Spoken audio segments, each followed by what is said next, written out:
آج ہفتے کے دن 5 منٹ کا یہ وظیفہ کر لے، منٹوں میں رزق کی برسات۔ سورت اخلاص، سورت کوثر۔ ہر بیماری ختم اور گھر میں دولت ہی دولت آئے گی۔ بسم اللہ الرحمن الرحیم۔ محترم ناظرین، آج ہفتے کے دن جو شخص بھی سورت الکوثر اور سورت اخلاص کا عمل کرے گا، چند منٹوں کے اندر اس بندے کے لیے خزانہ غیب سے رزق کا انتظام ہو جائے گا۔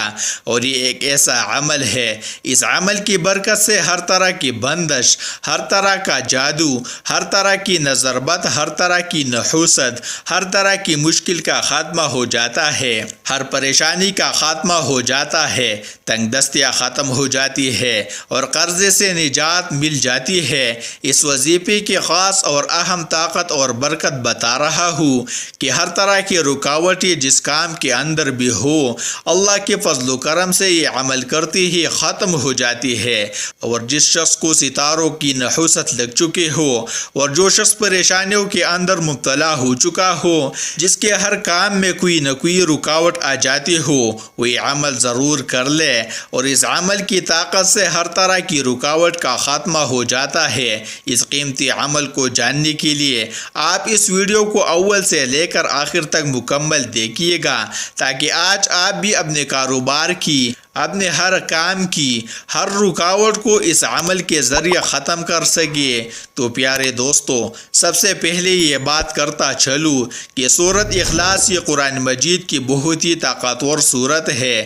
اس کو آپ نے بسم اللہ سمیت پڑھنا ہے، یعنی کہ بسم اللہ کے ساتھ آج آپ نے اس سورت کو پڑھنا ہے، اور انشاءاللہ آپ اس کی برکتوں کا نظارہ خود دیکھیں گے کہ اللہ تعالیٰ کیسا خزانہ غیب سے آپ کے لیے رزق کا انتظام فرماتا ہے، کیونکہ سورت اخلاص خاص ہی رزق کے لیے ہے۔ قرآن و حدیث میں اس سورت کی بہت ہی فضیلت اور برکات ہے۔ سورت اخلاص کی فضیلت بہت زیادہ ہے، اس کے لیے یہ بات کافی ہے کہ حدیث میں اس مختصر جامع سورت کو قرآن کے 1/3 کے برابر قرار دیا گیا ہے۔ سنن ترمذی میں ہے کہ ایک شخص نے رسول اللہ صلی اللہ علیہ وسلم سے عرض کیا کہ میں سورہ اخلاص سے محبت کرتا ہوں، تو آپ صلی اللہ علیہ وسلم نے فرمایا کہ اس کی محبت تجھے جنت لے جائے گی۔ حدیث نبوی صلی اللہ علیہ وسلم میں ہے جس نے سورہ اخلاص کی تلاوت کی، اس نے 1/3 قرآن ختم کیا۔ رسول اللہ صلی اللہ علیہ وسلم فرماتے ہیں ہر چیز کی نسبت ہے اور اللہ کی نسبت یہ سورت ہے۔ صمد اسے کہتے ہیں جو کوکلا نہ ہو۔ بخاری شریف کتاب التوحید میں ہے کہ نبی صلی اللہ علیہ وسلم نے ایک چھوٹا سا لشکر کہیں بھیجا۔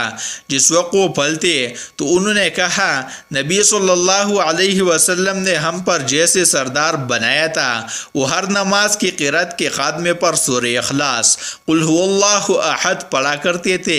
آپ صلی اللہ علیہ وسلم نے فرمایا ان سے پوچھو کہ ایسا کیوں کرتے تھے؟ پوچھنے پر انہوں نے کہا کہ یہ سورت رحمان کی صفت ہے، مجھے اس کا پڑھنا بہت ہی پسند ہے۔ نبی صلی اللہ علیہ وسلم نے فرمایا انہیں خبر دو کہ اللہ بھی اس سے محبت کرتا ہے۔ صحیح بخاری کی اور حدیث میں ہے کہ رسول اللہ صلی اللہ علیہ وسلم نے اپنے صحاب سے فرمایا کیا تم سے یہ نہیں ہو سکتا کہ ایک رات میں 1/3 قرآن پڑھ لو؟ تو یہ صحابہ پر باری پڑا اور کہنے لگے بلا اتنی طاقت تو ہر ایک میں نہیں۔ آپ نے فرمایا سنو، سورہ اخلاص قل هو اللہ احد 1/3 قرآن ہے، اور سورۃ الکوثر ہر بیماری سے شفا کے لیے، رزق کے لیے، دعا کی قبولیت کے لیے ہے۔ اور جب ان دونوں کو ملا کر پڑھا جاتا ہے ان کی طاقت اور بھی بڑھ جاتی ہے۔ مثال کے طور پر ایک لکڑی ہو، اس کو توڑنا آسان ہو جاتا ہے، طاقت کم ہوتی ہے۔ جب اس کے ساتھ ایک اور ملا لی جائے تو اس کی طاقت بڑھ جاتی ہے۔ جیسے ایک بندہ ہو اور اس بندے کی طاقت کم ہوتی ہے، ایک ساتھ اور مل جائے تو طاقت زیادہ ہو جاتی ہے۔ اسی طرح جب ان دونوں صورتوں کے عمل کو کر لیا جائے اور ملا کر پڑھ لیا جائے تو ہر طرح کی رکاوٹ اور پریشانی کا خاتمہ ہو جاتا ہے۔ اس لیے ہر شخص کو چاہیے کہ آج کے دن اس عمل کو ایک مرتبہ ضرور کر لے۔ اس عمل سے انشاءاللہ ہر طرح کی مشکل آپ کی ہمیشہ کے لیے ختم ہو ہو جائے گی، کیونکہ جو بسم اللہ الرحمن الرحیم دونوں صورتوں کے ساتھ آپ نے ملا کر پڑھنی ہے اس کا فائدہ میں آپ کو بتا دیتا ہوں، اور اس کے ساتھ عمل کی وضاحت بھی کرتا چلوں کہ اس عمل کو آپ آج کسی بھی وقت کر سکتے ہیں۔ بہت سارے دوست کمنٹ میں یہ پوچھتے ہیں کہ اس عمل کو ہم کس وقت کریں؟ سارا دن آپ کے پاس موجود ہے، آپ دن میں کسی حصے میں بھی اس عمل کو کر سکتے ہیں۔ وقت کی کوئی قید نہیں، کوئی پابندی نہیں۔ نماز فجر کی بات کرے، ظہر کے بات کرے، عصر کے بات کرے، مغرب کے بات کرے، عشاء کے بات کرے، الغرض پورا دن آپ کے پاس ہے، لیکن جب آپ اس عمل کو کرنے کے لیے بیٹھ جانا ہے، اس بات کا خیال رکھنا ہے کہ عمل کے دوران کسی کے ساتھ بھی کسی بھی قسم کی کوئی بھی گفتگو نہ کیا جائے۔ اور میں آپ کو بتا دینا چاہتا ہوں، جب آپ ترتیب کے ساتھ اس عمل کو کریں گے تو اس جگہ سے اڑنے سے پہلے جو مقصد لے کر بیٹھے گے، جو حاجت لے کر بیٹھے گے، انشاءاللہ تعالی وہ حاجت و مقصد آپ کی ضرور پوری ہو جاتی ہے، اور ضرور آپ کے ہر دعا قبول ہوگی۔ جب یہ عمل کرنے کے بعد آپ مانگیں گے، ساری ترتیب میں بتا رہا ہوں۔ سب سے پہلے یہ سمجھے گا، تفسیر الروح البیان شریف کے اندر میں بسم اللہ الرحمن الرحیم کے بارے میں آپ کو بتاتا چلوں، کیونکہ آپ نے دونوں صورتوں کے شروع میں بسم اللہ الرحمن الرحیم کو لازمی طور پر پڑھنا ہے۔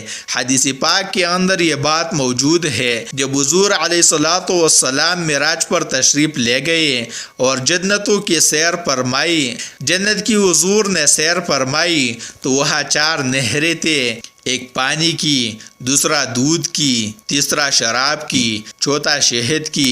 جبرائیل امین سے حضور نے دریافت کیا یہ نہریں کہاں سے آ رہی ہے؟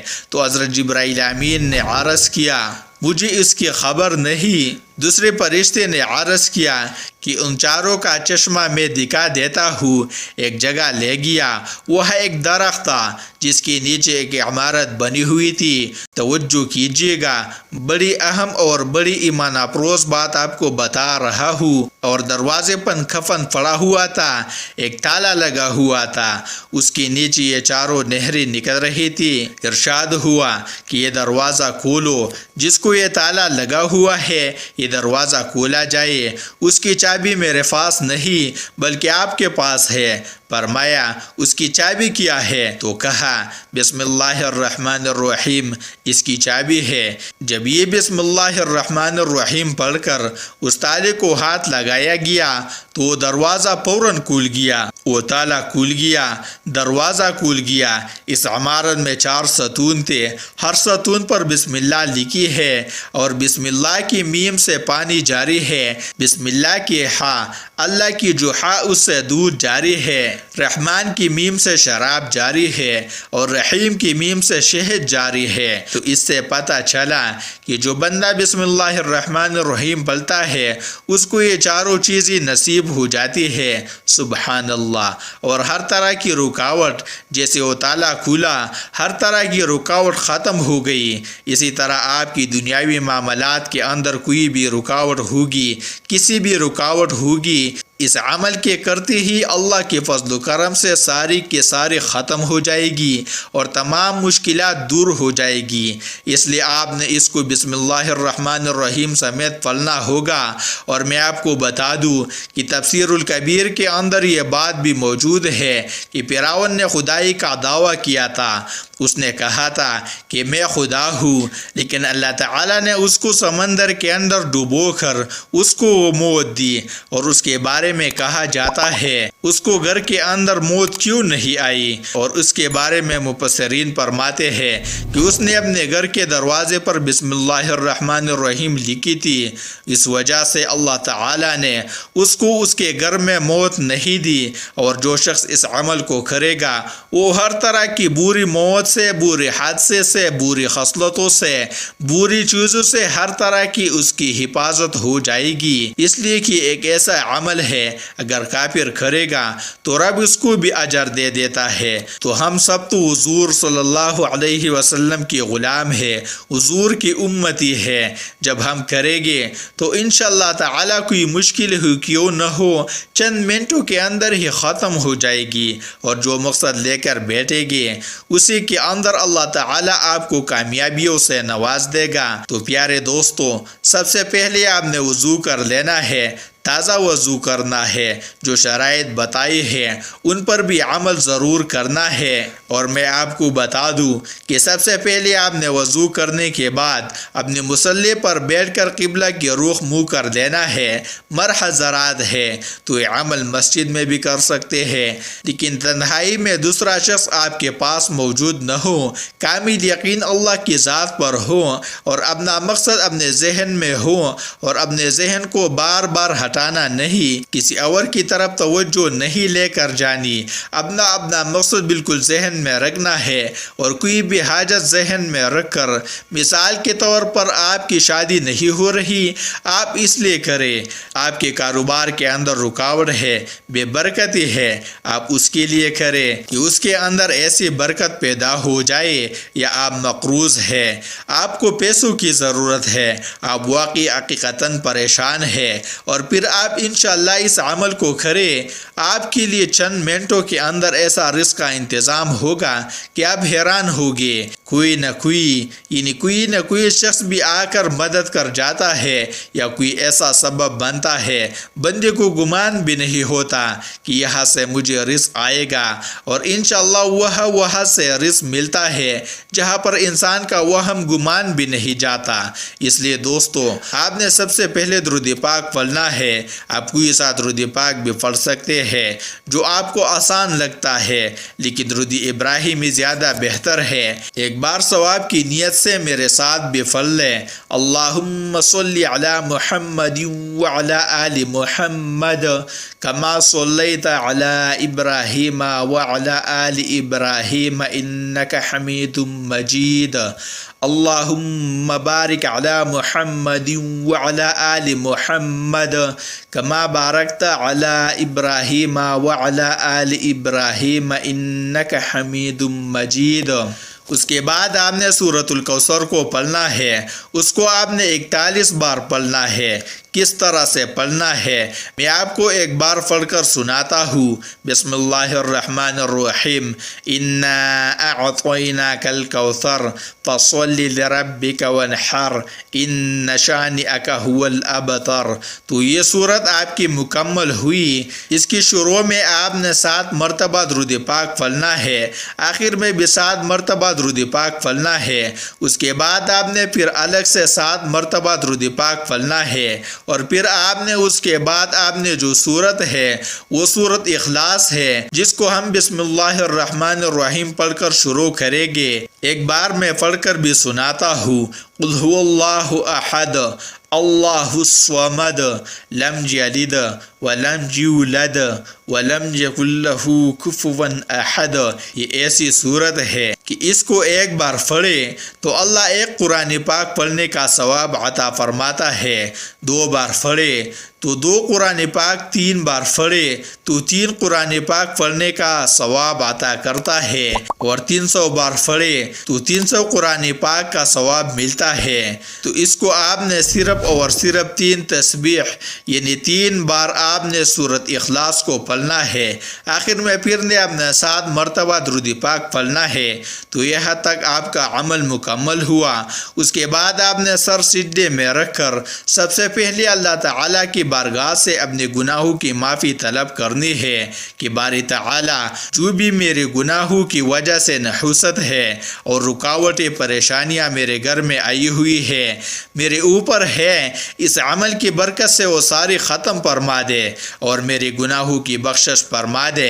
جب آپ گناہوں سے توبہ کر لیں، اس کے بعد آپ نے اللہ کی بارگاہ میں سوال کرنا ہے کہ باری تعالیٰ، مجھے خزانہ غیب سے رزق عطا فرما اور میری ہر مشکل کام میں مدد فرما، اور میرا فلاح مقصد ہے تو اس عمل کی برکت سے حل فرما دے۔ انشاءاللہ آج کی ہی دن آپ کا ہر مقصد، ہر پریشانی ختم ہو جائے گی۔